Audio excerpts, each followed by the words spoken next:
Call to order the Board of Trustees meeting for Stokes Reynolds Memorial Hospital. The first item is the invocation. Would you like to do that, Commissioner Mendenhall? Thank you. Almighty, gracious Heavenly Father, you brought us such a beautiful day today. Lord, we thank you for all of the creatures and creations that you've given us. And Father, we pray that you will be with us today. Guide, lead, direct us. Give us thy wisdom to make the decisions for the county that's needed.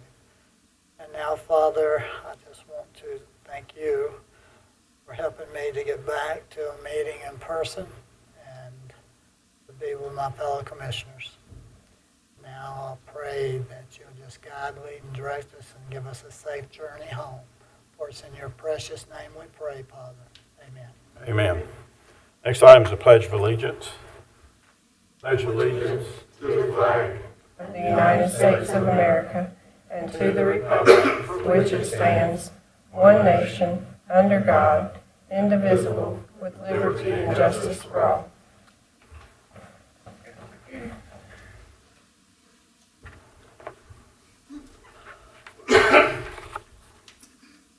Okay, the next item on the agenda is approval of the agenda, and I need to tell you about a change on that before you approve it. On the one you were sent out ahead of time, we had the draft Fifth Amendment to the bylaws under the action agenda, and we didn't need it there because we hadn't presented it to you yet, so we just moved it up to discuss and for action later on. But that's the change. That's a change from what you had originally. But the same items are still on the agenda. So with that, get a motion to approve the agenda. Motion. Second. All in favor, say aye. Aye. Opposed? Okay, anybody signed up for public comments? Okay, no one signed up for public comments. The next item on the agenda is the approval of the June 13, 22 board minutes. So if you need any more time to review those, go ahead. Otherwise, I'll make a motion.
We're just looking at the approval of the minutes.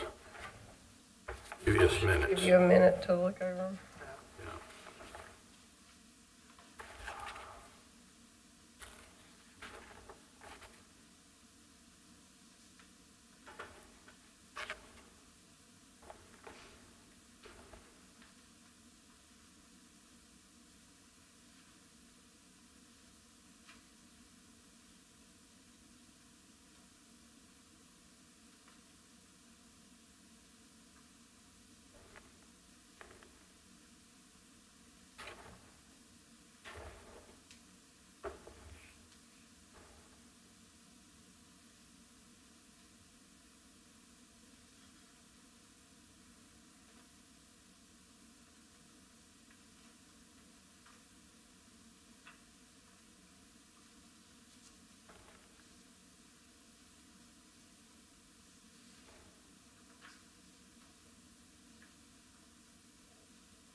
I'll make a motion to approve them whenever everybody's ready to have read them and we're all right.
So Commissioner Moore's looking at section 5 here.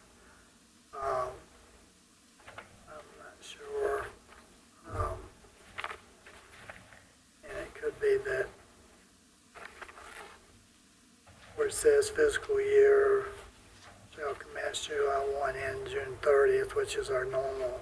Oh, that's the bylaws. Okay. Yeah, we're looking at Yeah. minutes. You ain't got to that, we're doing that next.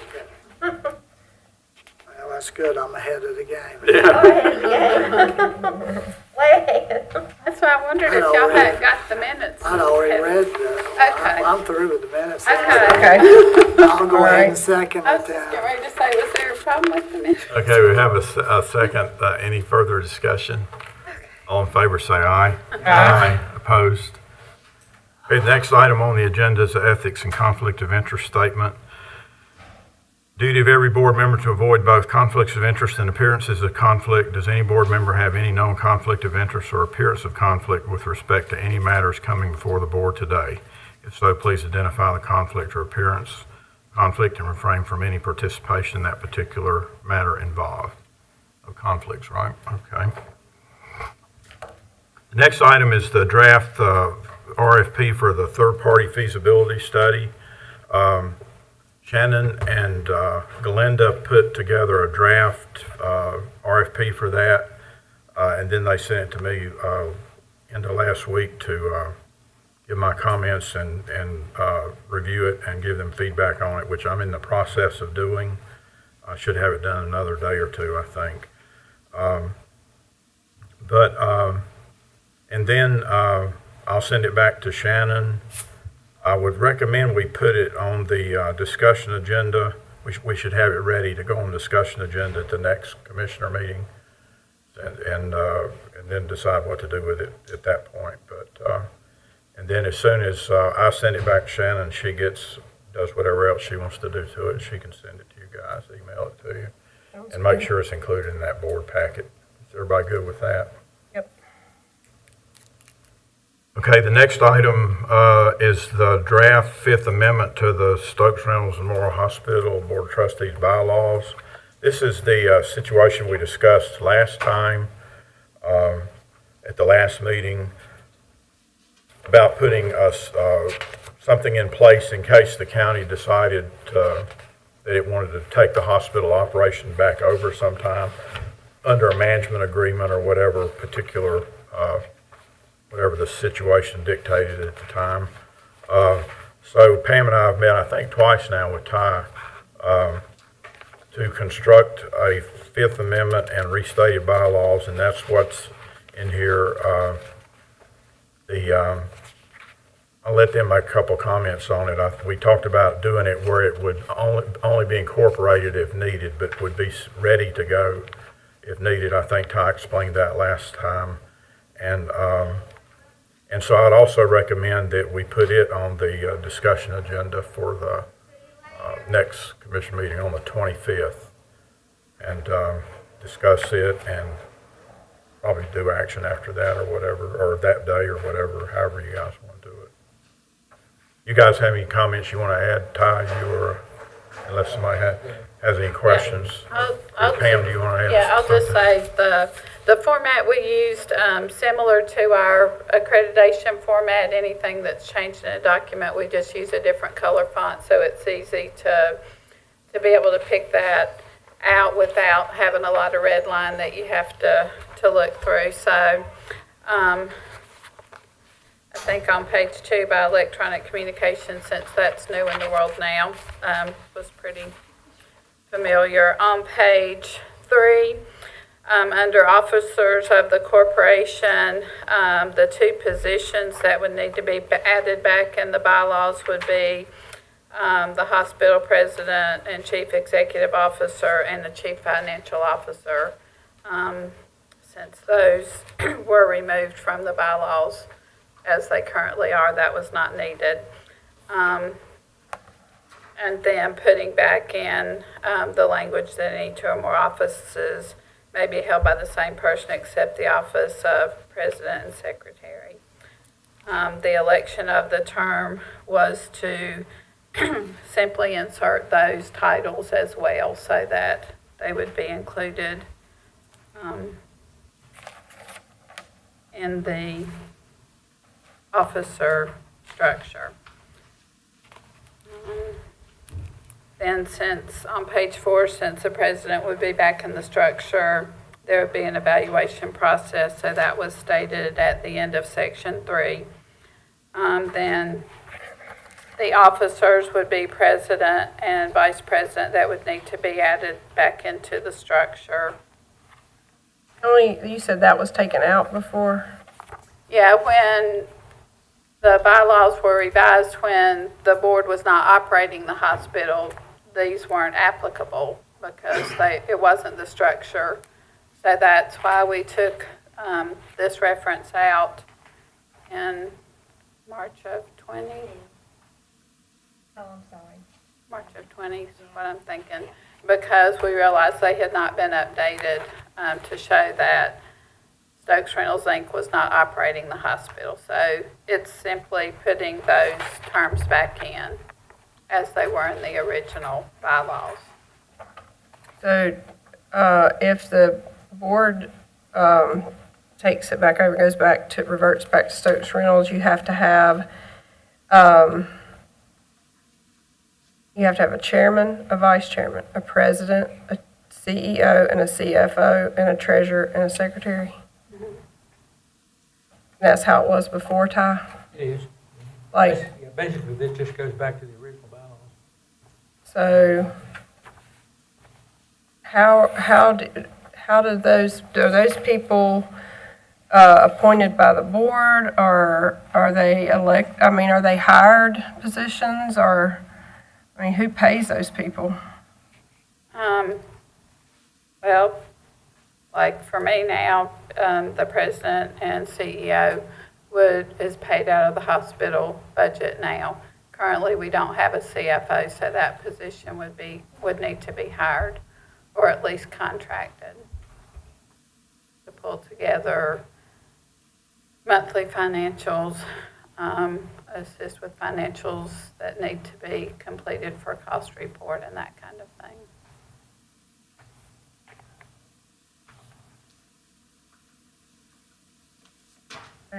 You can keep on going, sorry. Okay.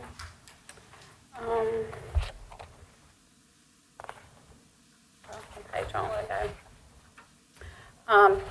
For page 5, the annual meetings, it called for one annual meeting when the commissioners were running the hospital before. Because of the degree of business we have for the hospital, it was formatted for monthly meetings, but at a minimum, for the hospital structure, it would need to be quarterly. That would be a current CMS expectation, that there would be quarterly business that has to be approved.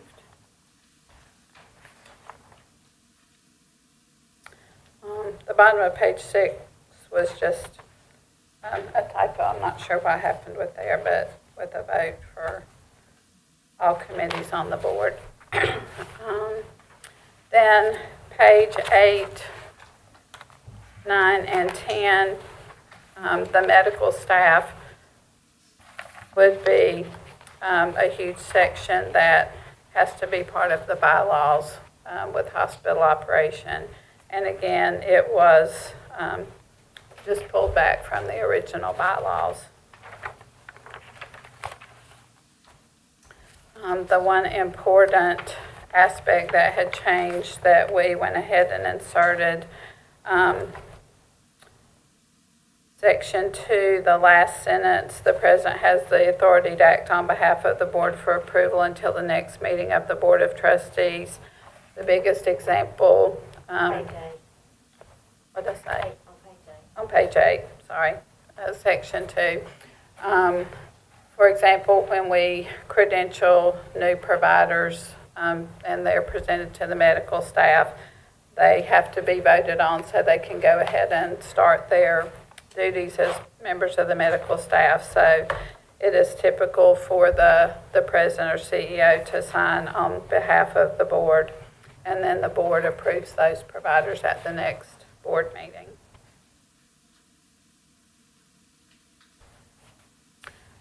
Then Article 10, quality of professional services.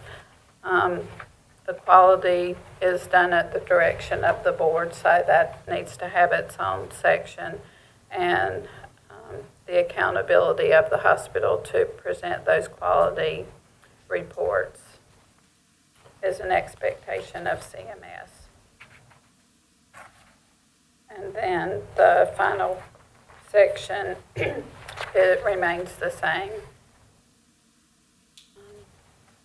I think your question about why the fiscal year was highlighted, was that where you had a question about Yes, ma'am. fiscal year? I think I was about the only place I saw the ad highlighted, so therefore it got my attention. Yes. And that would need to be decided depending on how the structure would go at that point. We were on the June 30 fiscal year end when we operated under the county before. The year end now has been transitioned to the calendar year. So it would be whether it was a desire of the board, I guess, and the county finance department for those to align for audit purposes with the fiscal year versus the calendar year. So that would be just a decision that would need to be made at that time. And then on the last page, the date of whenever the vote would be made to change these from a draft to enacting them. That's it, Pam. Got anything, Todd, to add to that? No. If you guys have other questions today, we can discuss them, but then you'll have this for next 2 weeks. If you have questions in between now and the next meeting when it's on the discussion agenda, just call myself, Pam, or whoever, or Shannon, or whoever you feel like. We'll get the answers for you to the right person. Any further discussion on this one? I don't have any. Okay, the next item on the agenda is the Pine Hall X-ray update. Am you given that? It is still in process.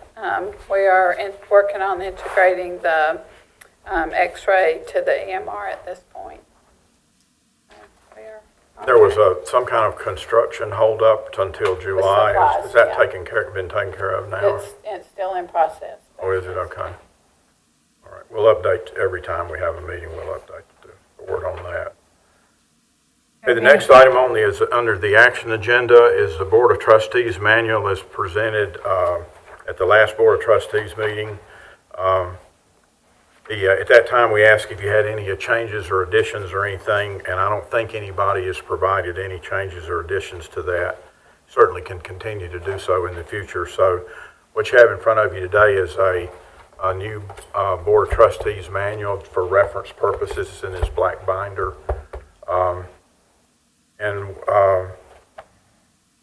Like I said, if we need to add something to it or decide we want to change something later, we can always do that. But it's yours now for reference purposes. Question is, do you want to keep it with you, or do you want us to bring it to each meeting? You need to bring it to the meeting if you're taking it home. But if you want to take it home, you can take it home. So, or do you want to do them all the same way, or do you want to take it home and just be sure and bring it back for our next Board of Trustees meeting? Probably, well, not for commissioner meetings, probably just Board of Trustees, I'd say. You're just saying we need to bring it with us to a Board of Trustees meeting if we take it home. Yeah. Mm-hmm. Well, we're glad to put it in the crate and take it and bring it back. Our thought was just if something comes up, either about a condition of participation or any of the topics in there, instead of you all having to remember, since it's in your everyday job, that you would be able to have the book in front of you to reference any of the things we were discussing. So we're glad to take them and bring them back, but we just wanted you to have them available, so if any topic came up, you would have them. It wouldn't be a bad idea to take it with you this time and just review it. Look through it, yeah. And then if you want us to keep it in the future here, we could do that. True. So you have time to go home, review, and look through what all's in there. Just don't forget it. When you come back, make sure you bring it. Yeah, we told you Luke was here to help us for the summer. He won't be here the next time, so you'll be out of luck getting one in a timely fashion if we have to do a replacement. So thank you, Luke, for your help. So we can thank him for putting these together. Yes. Deal. He got quite an education about what he was putting together, so.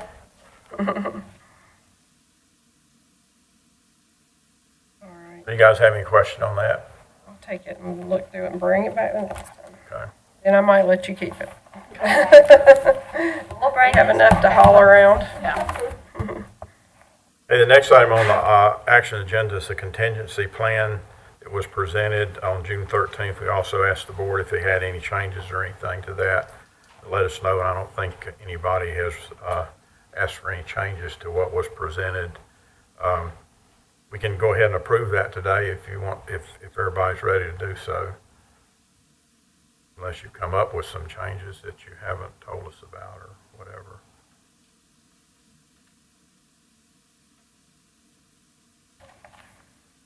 Fine with approving it today. Okay. I get a motion then to do that. I'll make a motion, we approve the contingency plan as presented. Second. Any further discussion? All in favor say aye. Aye. Opposed? Okay. The next item before we go into closed session is open discussion. So I'll open the floor for open discussion on any topics that you guys want to talk about. First, I was going to ask if we had any update on the roof from the insurance company. I know you said it might be the end of July before we heard back, but I didn't know if you had any update. The emails went back and forth this morning as far as the attorneys who are helping work on that. So we do have to have an answer or resolution by the end of the month, but don't have that today. We are hopeful that that can happen. Okay. Should hopefully have it by the 25th. We can update the board then. My other concern that I wanted to bring up is, so we know that the Perez brothers were found guilty, and that we know that Christian Fletcher is not acquitted or whatever. He's probably going to get retried from what we hear. So, but his co-conspirators that were convicted, it gives me reason to be concerned for this board. And I know I got a call from an investigator who had some questions for me, and I don't know if everybody got the same call, but I talked to him. But, you know, some of the things that he brought up were points that I'd like to reiterate because I have concerns because I feel like we do have a fiduciary obligation to the taxpayers and that the hospital has taken money from the county, has been, you know, given money when it was started, when it was Life Bright took over. A fund was set up for them with county money. State funds go to the hospital. COVID money goes to the hospital. So a lot of taxpayer money flows in there and out, and I just want to protect the hospital and this board. You know, I think that I just feel like we need to, if there is a way to disassociate ourselves from the Perez brothers and what happened, I would love to see us be able to do that so that nothing comes back on us as a board of trustees, and that I think we owe it to the taxpayers as well. I just feel like we have an obligation. And so my question is, and Ty may be able to answer this, but how do we show that the hospital was not part of any fraudulent activity and this board is not complicit in anything that the Perez brothers might have done and their co-conspirators? Because I was here the night that Jorge Perez brought Christian Fletcher. I happened to be here on school board business that night, so I was here the first time they ever came here, and he was with him, you know, so I know he sort of installed him here, and it just gives me pause to be concerned about how that reflects back on this board of trustees in the hospital itself. So my question is, do we have, could we have a comprehensive compliance audit that would take in more than just the financials, that would be patient care, contracts, contracted services, billing, equipment, anything that might raise a red flag?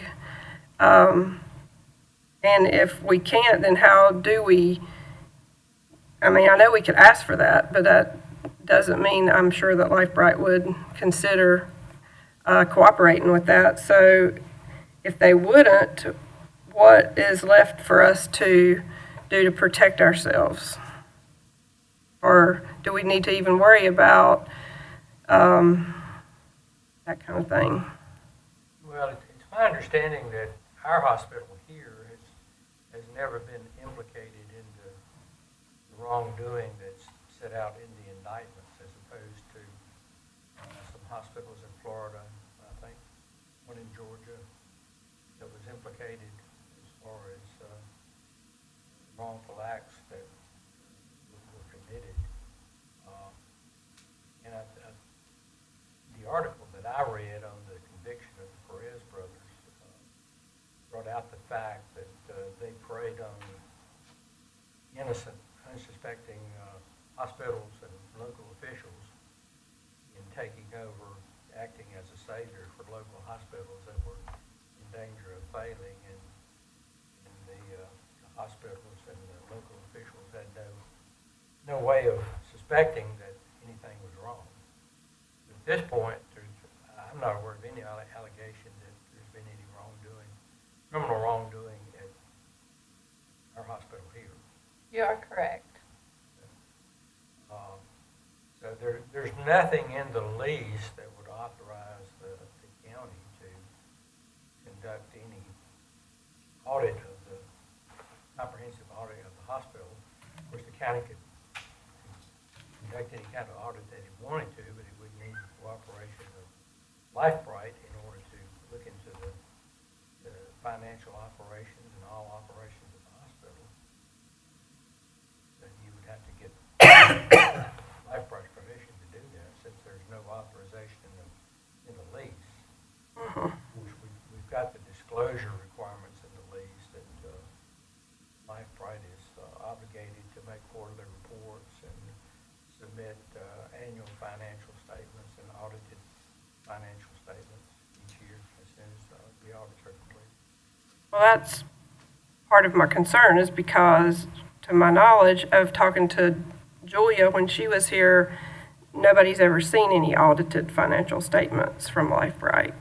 There's not been an audit ever given to us, so that gives me pause, concern. And what you said about it not being a criminal case is true. However, it has been implicated by Blue Cross Blue Shield and their countersuit with not paying LifeBright and not letting their, not doing business with LifeBright. So Blue Cross Blue Shield's lawsuit, is out there, and That has not been decided, so that is an allegation at this point. There's no finding of that at this point. And if I can ask Pam, what's the last audited financial statement that LifeBright has? Based on our last meeting, I went back and I am bringing you some audited financials that I'm prepared to provide today. What's the last date? The last, The ones I've been provided that have been finalized, and this is in the context of new auditors were selected and they chose to go back and audit starting in 2019. So the ones I'm presenting today are from 2019. By the end of July, 2020 will be finished, and then they are starting 2021 in September. 2019 is the most recent. Yes, that the audit And you has have been those completed. today? Yes, I do. well, I just think we owe the public to know that that there's full transparency, and that this board is looking for full transparency. I'm not accusing anybody of anything. I'm just saying, if there's nothing out there to hide, then why would you not want to clear everybody's name and clear us from any implication of any wrongdoing as well? I mean, I'm looking after this board and the hospital. I'm just saying, because of the ties, the close ties, I just think that we need to disassociate from it, and this would be a good way to do it. That's just my opinion. Well, if I may speak, Christian Fletcher disassociated from George Perez in May of 2017. When George was working with the hospital in Eden, we made it very clear that we were disassociating ourselves from him at that point. I'm not sure what you're looking for as far as anything beyond that. As I told the same person who evidently called you all, called me, and I spoke with him today, and I have told you all, healthcare is highly regulated. We are doing reports for the government every day. We are sending in reports of one form or another. We have to do a Medicare and Medicaid cost report. Then there are Medicare and Medicaid cost report audits. We have to work with every payer for making sure we're in compliance with those payer contracts.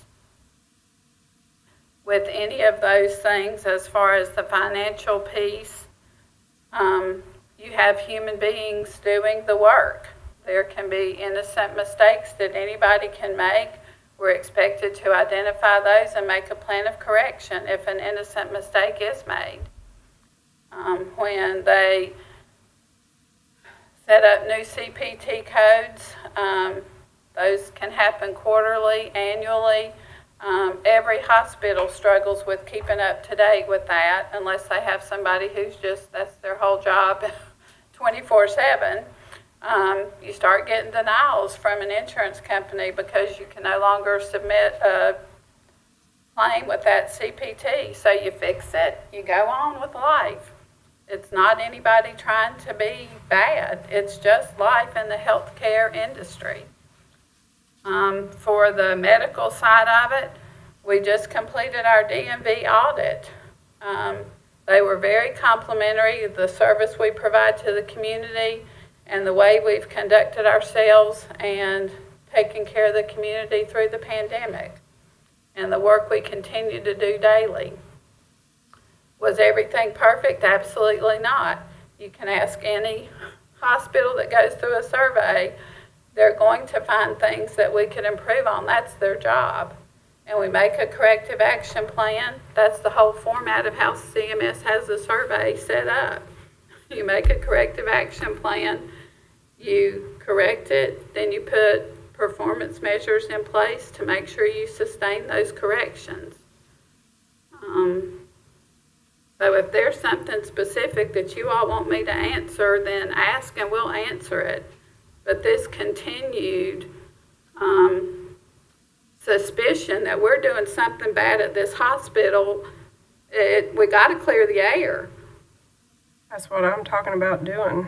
I mean, Well, I'm not talking we've about answered suspicion, everything. but I'm talking about an outside third party of a comprehensive compliance audit is what I'm alluding to, and it's just to protect y'all as much as us is what I'm talking about.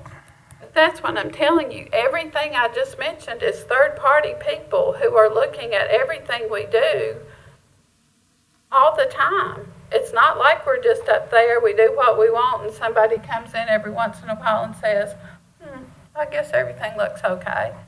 It is very regulated. I'm totally against this comprehensive audit because every time I'm up there, somebody's auditing them. And, I don't know how they can do the patient care, deal with these shortages of medical personnel, and keep adding these requirements on whenever they hadn't even been accused of anything. I think it's ridiculous. And this individual that called, I thought was really unusual. Asking about 5 or 10 questions, he wouldn't answer any of them. Like, who do you work for? Why are you doing this? What's your I asked him the motivation? same thing. He's a flake, okay? Well, I just don't want to be caught behind the 8 ball because we I'd ignore didn't, him, is what I would do. ask the right questions or we didn't try to do our due diligence because I mean, we're not bonded, or are we bonded, or are we just have immunity from any type of prosecution because of being elected officials, or what? You have qualified immunity. It's not absolute. Qualified immunity. Public official. As far as the Blue Cross Blue Shield thing goes, there's a similar case in Texas where the hospital won. So acting like because you get in a lawsuit you've committed some crime is really kind of ridiculous as well, I think. Well, I'm not saying that. I'm just saying we want the hospital to be successful and healthy and be everything. And, that's just what I'm talking about, protecting us and them as well. But I'm just throwing it out there for discussion because that's what this time is for. But I'd like to hear from somebody else because I've said what I need to say. Pam, Pam's comment about Perez too. As I remember, he was tied up with them after the bankruptcy court made the decision on who they were giving the hospital to. I don't remember him being here once or twice, and Christian was disassociated with him. He spent I don't remember, Pam, do you know, a very short period of time involved with these Perez guys? I think it was May of 2017 when Perez was trying to associate us and say he was going to do stuff with Eden, and we knew that that was not what we were doing. The Life-Bright attorney at that point told me we had no further, he had no further interaction with us. I think maybe Ty Perez, the bankruptcy court, I think, had something to do with Perez too, as well as Christian, right? I mean, I don't know that they put them together, but they were somehow involved. Perez served on the Pioneer Board, hospital board. They were trying to, Perez? On Pioneer? No. Yeah, he did. I've seen it. I wasn't aware of that. He had no He was- association with Pioneer. Pioneer was the previous operating I company. know, but I'll find the document and show it to you. News to me. I don't remember that. I don't remember Perez being on our Pioneer. I'm not saying he was on your Pioneer board, but Pioneer was bigger than just Stokes Reynolds, was it Oh, not? I thought you meant he was on our board at the hospital. No. But I don't know what he had. I don't know what he was doing in Mississippi I never heard them mention his name ever. That's why I'm saying it goes way back. It goes way back. But good I mean, for Christian Christian. disassociated with himself with Perez very quickly. That was smart. Yeah, exactly.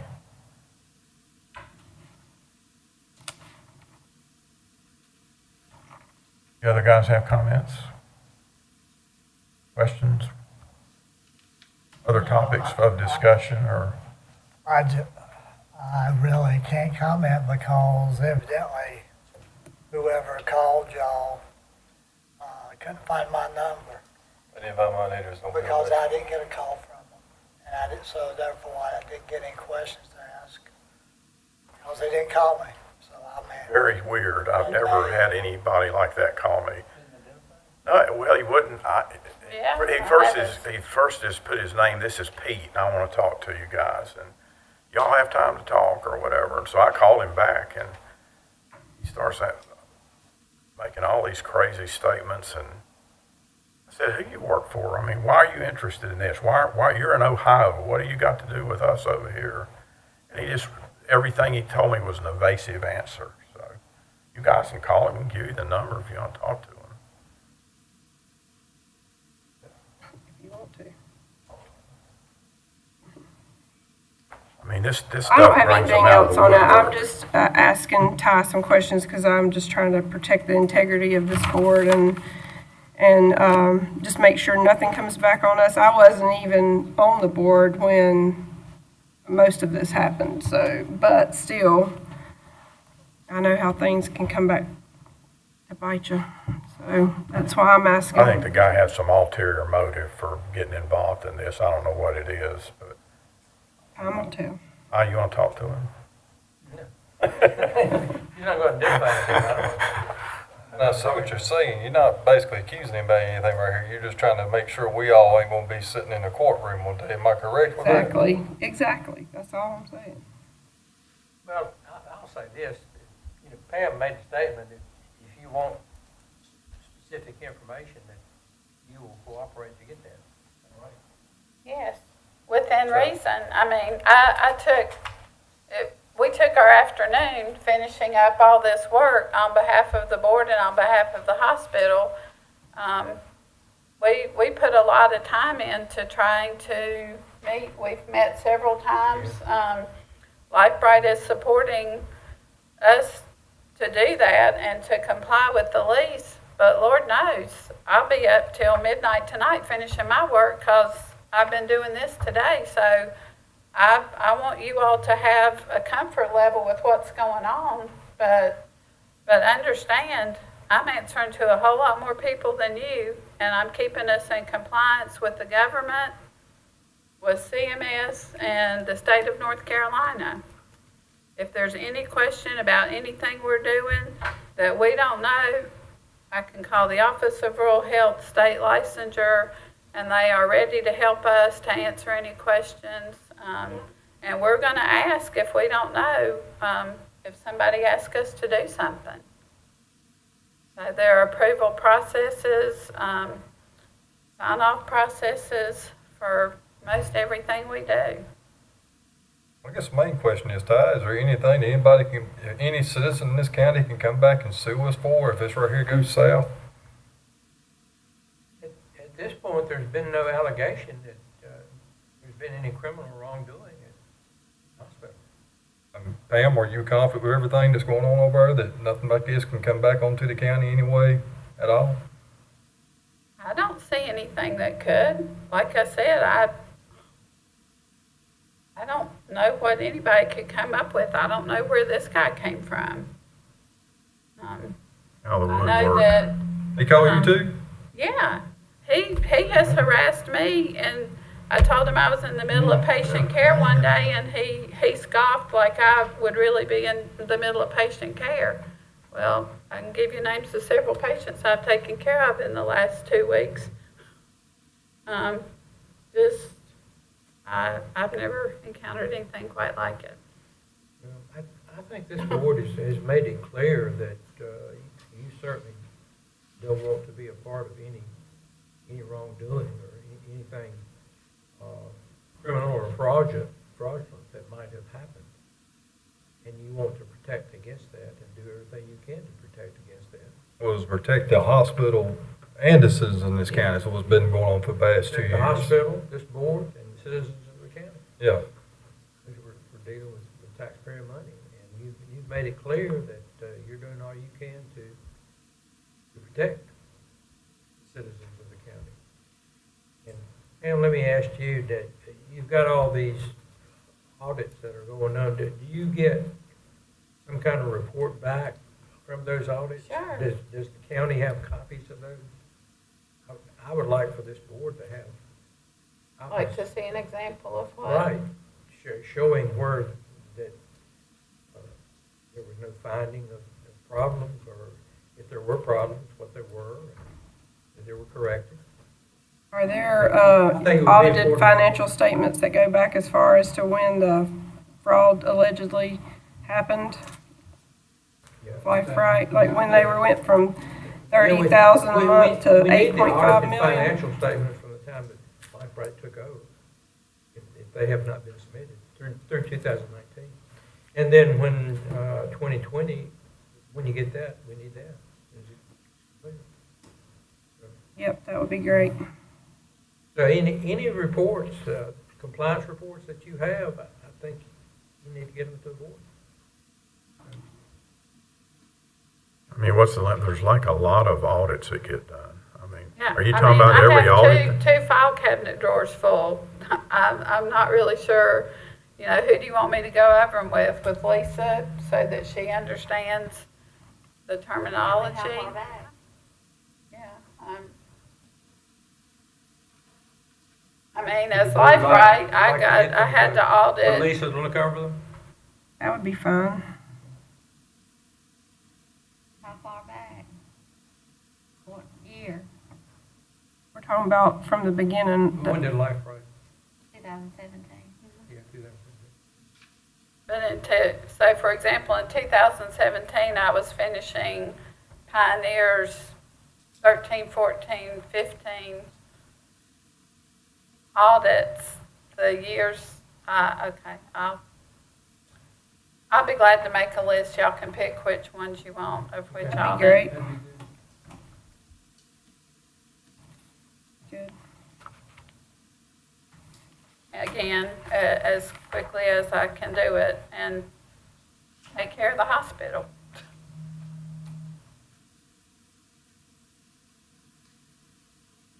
Okay, any other topics for open discussion before we go into closed session?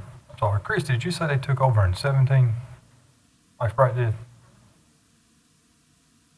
January 30th, 2017. Okay.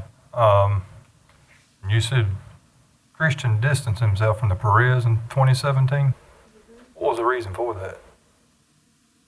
I wasn't given specific reasons. I know that when he was at Eden and was looking to take over the hospital there was a newspaper article that he was going to be doing things with us here at the hospital that we had not endorsed or made any plans to do. And when I was working with Christian and the attorney at the time, they told me I didn't have to deal with any of that.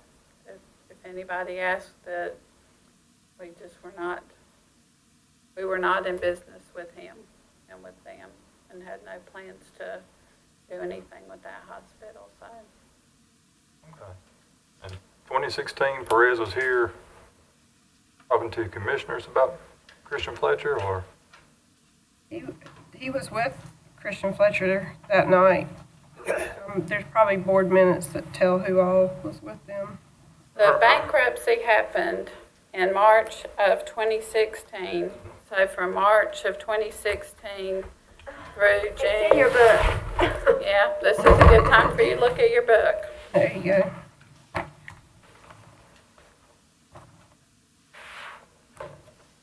Yeah. It's under hospital history? All right. Sure. Oh, No, you go ahead, go back, look, and be able to address. it gives the timeline of who was doing what, when. Which is the hospital In the history? very First one? very Okay. first page. That's hospital history. So from June 1st, 2016 to July 8th, 2016, the county was operating the hospital. Life Bright Hospital Group took over July 9th, 2016 through January 30th, 2017. During that time period, George Perez was here. His group helped put together our IT, and he was working with Christian and the, what is the bankruptcy term? CRO, Chief Reorganization Officers. So they were all working together at that time. And then we started working with Adam Walter, who was the attorney for Life Bright at that time. And he was our primary contact of putting all the structure together. Is that the first hospital Christian did, this one? We were his first hospital, We were his yes. first hospital, yeah.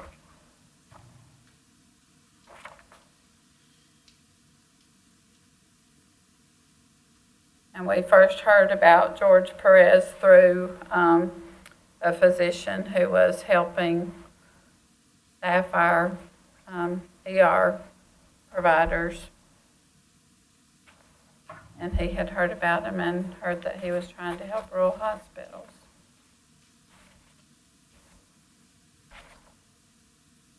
So was this the first one he took over, or did he already have the one down in Early County as well? No, Early was later. Okay. And this Later in was the his first bankruptcy one? process. This is his first hospital.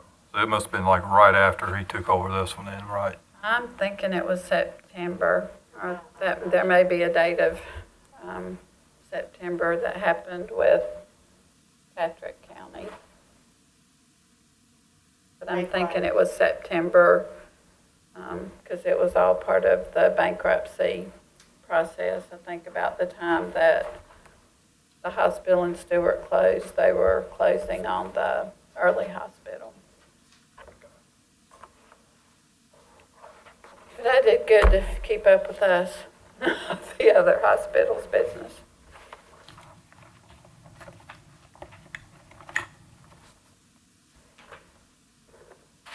But you are correct that George Perez was here, did introduce Christian to us, so he was involved here.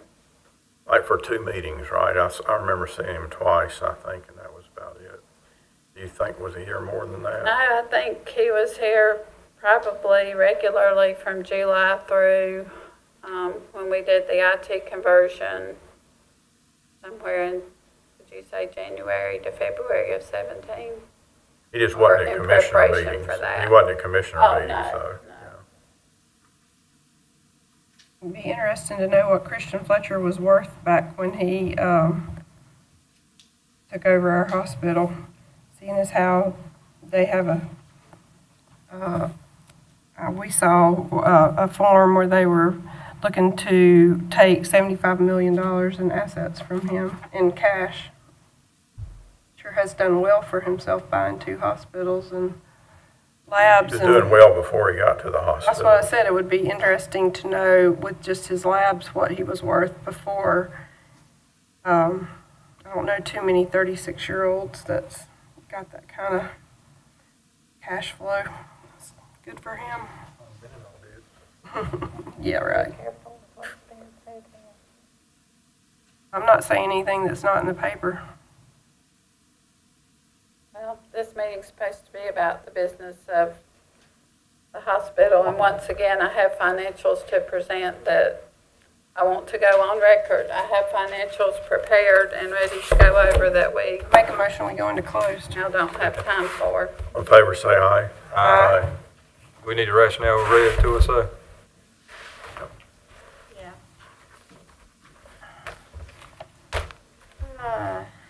Closed session 143-318-11 to prevent the disclosure of information as privileged or confidential pursuant to the law of this state or the United States are not considered a public record within the meaning of Chapter 132 of the General Statutes.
for Wayne, see where he went, see where he's at. Hey, y'all don't keep your meeting. Are you taking yours home? Yeah, yeah, I'll keep it.